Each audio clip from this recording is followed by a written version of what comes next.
Good morning and welcome to Redeemer Lutheran Church. I'm Pastor Gary Lotholt.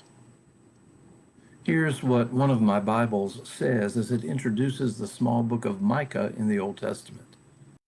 Micah stands solidly with Amos, Hosea, and Isaiah as a fierce champion of pure worship of the Lord and of social justice, and he shares with them both the word of judgment against God's own people and the promise of divine forgiveness and hope and a future restoration.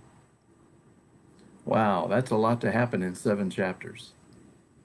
But it also ought to warn us that sometimes Micah can be a harsh book, calling us into account for our lip service worship and the way we neglect the poor and needy.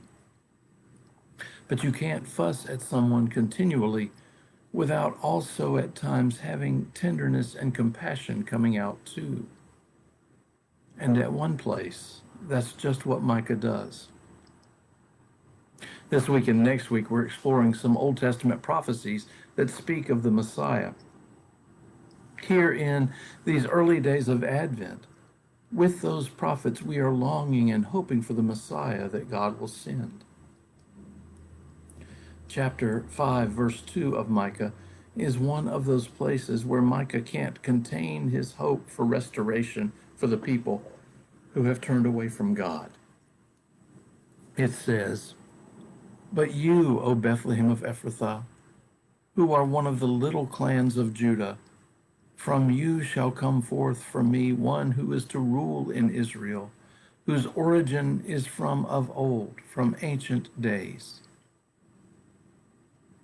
It's a small passage, but there are all sorts of hints about the Messiah there. First, it says that the Messiah will be born in Bethlehem.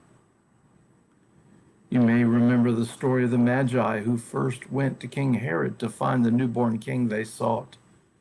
Herod had his scholars search the scriptures, and they landed on this verse to say that the new king would be born in Bethlehem. And indeed, that's just where Jesus was. But there's something else there too. Notice how Bethlehem is called one of the little clans of Judah. It's not where we'd expect a king to come from. We expect kings to be born in palaces, to be surrounded by pomp and grandeur. But not God's Messiah. Not only was the Messiah going to be born in small-town Bethlehem, the home of David, but he wouldn't even have a building to be born in. He was lowly, one of us, one of the common folk. God stooped low. God knows what it is to be us.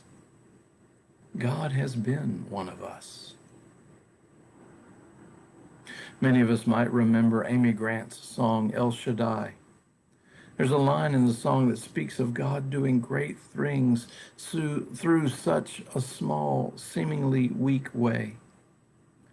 Talking about the crucifixion, the line in the song says, "Your most awesome work was done in the frailty of your Son."